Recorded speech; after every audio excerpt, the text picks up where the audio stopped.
Ladies, as you know, Jim Cobber, who's the president and director of training out here at the site, is a former Navy SEAL, and that could be a little intimidating for someone who's maybe an inexperienced shooter who wants to come out here to the site. They may think it's just a place for high-speed, military and law enforcement, tactical team members, but really that's not the case at all, is it? No, It's no. not. Here at the site, actually, we have developed some courses that are going to be for women only and first-time shooters that Dorsa and I are going to be a huge part of. Yeah, and I know you train a lot of new female shooters, and Dorsa, I know you have a law enforcement background and also a competition background, so let's get to it. All right, let's go. Let's go.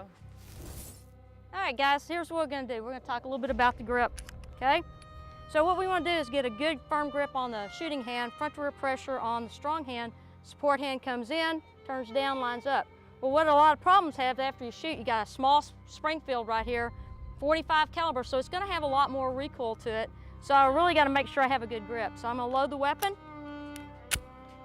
okay, get a good grip on it, and let's see what happens.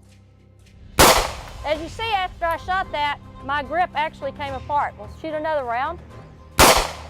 And even further coming out. So how do we compensate that, right? So here's what I do with students. Jess, what I'd like to do is I'd like to mark up your thumbs. What? Oh, yeah. All right, so go ahead and close that up. And I'm just gonna mark it with a mark slot. This is for new shooters or instructors so you can kind of see how we do it. Go ahead and present the gun.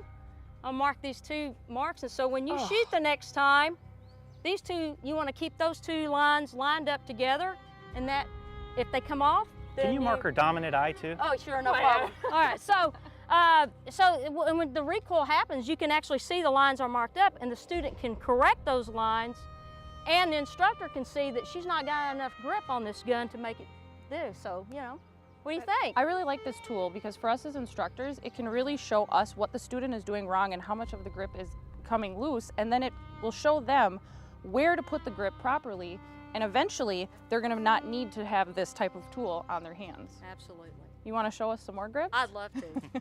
All right, so the next grip is kind of the one that most people have the hardest part with. This is called a cross thumb grip. This is from the old revolver days, where I come in here, I have the same front to rear pressure on the grip. The back of the thumb comes on, but I'm low, so the slide doesn't come in. So I can show this to really small-handed shooters, and they really can control the weapon with this. And depending on the hand sizes, whether or not you really want to use this type of grip, and it's something you really have to practice. But it helps you control the weapon and recoil. Also, let's go ahead and talk about a little bit about the stance. I can go ahead, lean forward with the upper part of my body at the waist, locking out with my elbows, and doing the isosceles, a good stance. You want to lean forward, because I have this 45, and it's going to kick a little bit more. That'll help hold down the recoil. So we'll just kind of encompass all that together.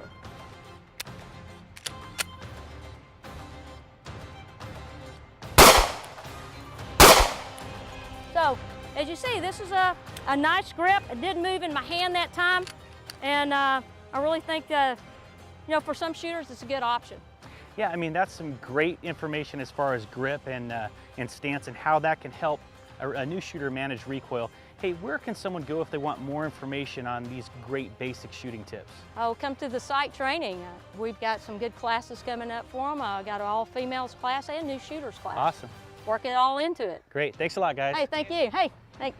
Good shooting.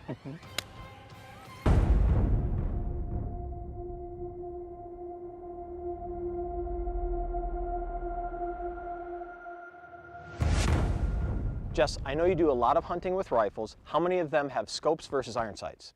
All of them have scopes Okay, and why is that? because it is way more accurate and I can see a lot better. Okay, have you ever done any hunting with iron sights? No. Okay, well today we've got two identical Ruger AR-556s.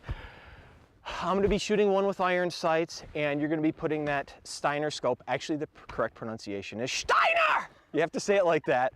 We're going to be putting that on yours, and then we're going to sight them in here, and we're going to see just how much of a difference iron sights versus optics make just on a fixed range, and then we're going to go head into the hills and do some long distance shooting. How does that sound? Perfect. Okay. All right, Jess, I'm going to shoot at the top target, and because the iron sights are black and that's a black target, I'm going to aim at the bottom edge of it. And that's one of the problems that you have with iron sights that you really don't have with optics is not being able to see it. Let's see how you do.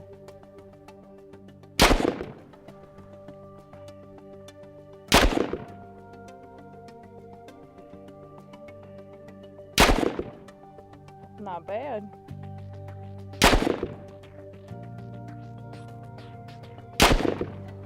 All right, so am I hitting anything? You are. You're about 2 inches below the center of the target. Below the center? Yep. Okay. All right, well, that's good enough for government work. I guess you're up next. All right. So I see you at least found a good use for your jeans. You know, a man's got to know what he's good at, and sewing is one of my many skills. Yeah, right. You did a great job.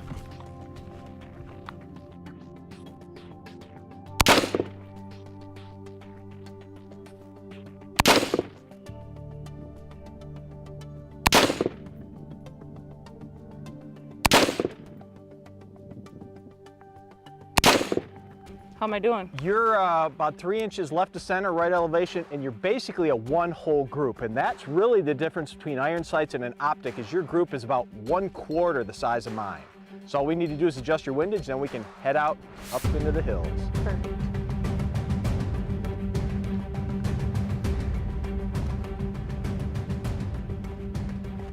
Jess, I know there are 2 targets from this position, but it's spotting them that's the issue. Okay, there's one, you know, and just with iron sights, no magnification. All right, and there's the other one. Oh, off to the right. Okay, now that's a 1 to 5 Steiner. Yep. What do you have it set at? I have it set to 3, which is going to be just enough for me to spot the targets, and it's going to magnify them just a lot better. And you got still a good field of view. Absolutely. Oh, that's a solid hit. Oh, you pulled it off to the side just like I did. But I know you can see him a lot better than I can with these eyes. All right, let's go to the next position. Okay. Now, just from this position, I scoped it out before. There's 5 targets.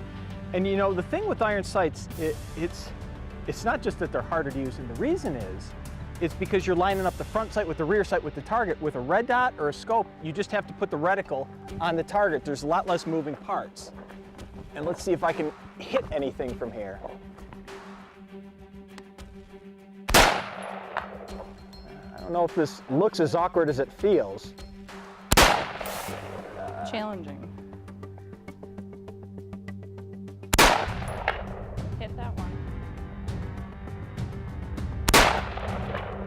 You're doing pretty good. This does not feel awesome. Oh, that was horrible. Horrible. But the iron sights definitely don't help. You did pretty good. All right, let's see. Remember, 5 targets. This is very challenging.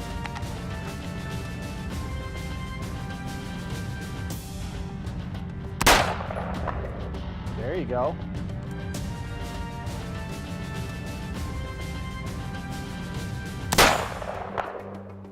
Nice.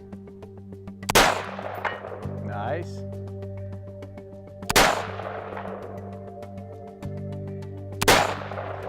What were you shooting at over there?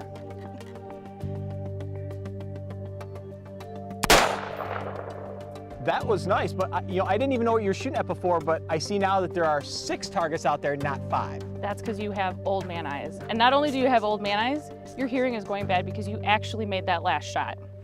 What? Exactly. Yeah. All right, Jess. Okay. Okay, come on. My God, it's like 10 o'clock in the morning. Jesus, I almost called her rich. Jesus, sorry about that. Oh my God.